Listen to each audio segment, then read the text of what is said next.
دعا. میں سوچتا ہوں کہ آپ لوگ بھی میری طرح ہی کے لوگ ہوں گے، کیونکہ جو کوتاہیاں اور خامیاں مجھ میں سر اٹھاتی ہیں ان مشکلات سے آپ بھی گزرتے ہوں گے. آپ بھی تو میرے بہن بھائی ہیں. فرق یہ ہے کہ میں کئی بار اس کا اعتراف کر لیتا ہوں اور کئی دفعہ نہیں کرتا، اور آپ چونکہ معزز ارکان ہیں سوسائٹی کے، اس لیے چھپا کے گزر جاتے ہیں. مثلاً میں یہ سوچا کرتا ہوں، میری یہ ایک مشکل ہے کہ جب کوئی سڑک چوراہا کراس کرنا ہوتا ہے مجھے سرخ بتی ہی کیوں ملتی ہے. میں جب بھی گزرا ہوں مجھے سرخ بتی ملتی ہے. پتہ نہیں میری قسمت خراب ہے. اب چلیے مل بھی گئی، میں وہاں کیوں کھڑا ہوں گا؟ پھر یہ کیوں ہوتا ہے کہ جو سرخ بتی کا لمحہ ہے وہ آدھے گھنٹہ جیسا ہو جاتا ہے، اور جو سبز ہوتی ہے وہ 10 سیکنڈ میں ختم ہو جاتی ہے. بڑا دکھ ہوتا ہے مجھے، اللہ میاں ایسا کیوں ہوتا ہے؟ بڑا پریشان ہوتا ہوں میں اس پہ. میں پرانے زمانے کا آدمی ہوں. جب میں نئے زمانے کا آدمی نہیں تھا تو میں لال صابن سے نہاتا تھا، اب بھی لال صابن سے نہاتا ہوں. تو میری سوچوں سے وہ بہو جو ہے میری بہت چڑتی ہے. وہ شرمندہ ہوتی ہے، وہ کہتی ہے ماموں آپ یہ خدا کے واسطے لال صابن چھوڑ دیجئے، یہ نہانے کے لیے نہیں ہوتا. میں نے کہا بھائی ہم تو ایک زمانے سے اسی سے نہاتے ہیں. وہ کہتی ہے دیکھیے میں آپ کو ایک اچھے والا صابن لا کے دیتی ہوں، اس سے نہائیں. وہ صابن ہوتا ہے جس پہ لکھا ہوتا ہے کہ ایکٹرس کے حسن کا راز اس صابن میں ہے. اس قسم کی کوئی چیز ہے، وہ خوبصورت خوشبودار اعلیٰ درجے کا. تو جب میں اس سے نہاتا ہوں، خاص طور پر اپنے پیارے لال صابن سے، تو خواتین و حضرات یہ کیوں ہوتا ہے کہ نہاتے وقت وہ صابن ہاتھ سے چھوٹ جاتا ہے؟ تو وہ غسل خانے کے آخری کونے میں ہی کیوں جاتا ہے؟ اب پاؤں کے پاس کیوں نہیں گرتا؟ پھر میں صابن کو جو لگا ہوا تھا اس کو تلاش کرنے کی کوشش میں بڑی مشکل سے وہاں پہنچتا ہوں اور پھر نہاتا ہوں. اب یہ بھی تو ہو سکتا ہے کہ وہ صابن قدموں کے پاس گرے، گھٹنوں کے درمیان آ کر ٹخنوں کے ساتھ کھڑا ہو جائے، میں آرام سے پکڑوں اور نہانا شروع کر دوں. ایسا نہیں ہوتا. یہ مشکلات ہیں میری. مثلاً میری بیوی مجھ سے کہتی ہے کہ آپ جائیں، یہ بہت ضروری کام ہے، یہ بہت ضروری فارم ہے، ابھی بینک میں خود جمع کرا کر آئیں. اب جیسے پچھلے دنوں کو جب میٹرک کے امتحان تھے نا، تو کسی ملازم کا بچہ میٹرک کا امتحان دے رہا تھا. وہ باہر سے آئے ہوتے ہیں تو میری بیوی نے کہا جی آپ کروا کے آئیں کام، یہ آپ کا تجربہ ہوگا، مجھے یقین ہے کہ آپ کر سکتے ہوں گے. آپ جیسے آپ سب لوگ بھی اسی طرح گزرے ہوں گے. اب جب آپ بینک جائیں تو بعض اوقات بینک کا مینیجر دباؤ کی وجہ سے قطاریں لگاتا ہے تاکہ جلدی سے کام ختم ہو. اب اکثر یہ ہوتا ہے کہ میں جس قطار میں کھڑا ہوتا ہوں وہ آہستہ چلتی ہے اور جو دوسری قطار ہے وہ تیز چلتی ہے. بڑا دکھ ہوتا ہے مجھے. اب میں ایک غریب مفلوک آدمی ہوں، اس ملک کا یہ سست کیوں چل رہی ہے اور وہ والی کیوں تیز چل رہی ہے؟ میں اکثر سوچتا ہوں. اب اللہ نے مجھے عقل بھی عطا کی ہے، میں اپنی سست والی رو چھوڑ کر تیز والی میں چلا جاتا ہوں.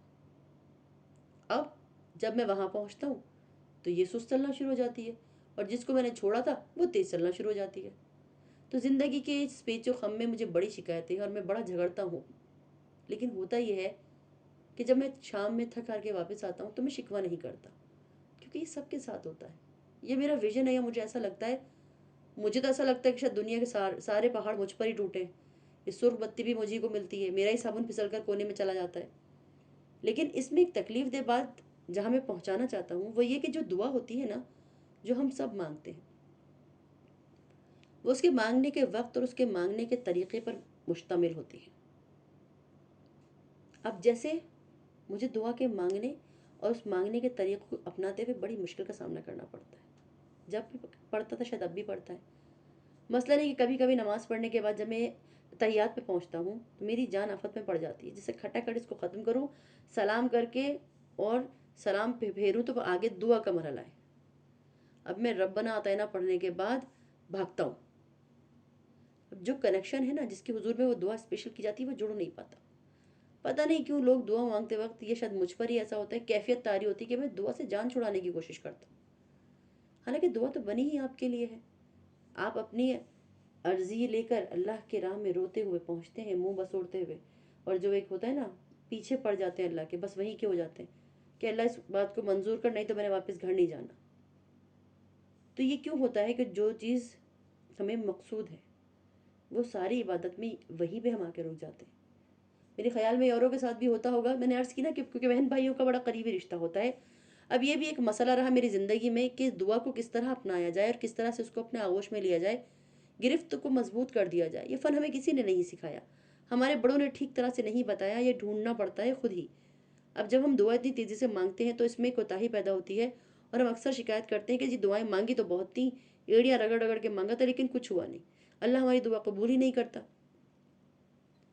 پہلی بات تو میں یہ سمجھ سکتا ہوں کہ دعا ایک طرف سے مانگی تو پہنچی ہی نہیں. اب کھٹ کٹ کر کے وہ پورا اوپر وہاں پہنچا ہی نہیں. جب حساب کتاب ہم نے جلدی سے تو کر دیا، کمیونیکیشن ہی نہیں ہوئی.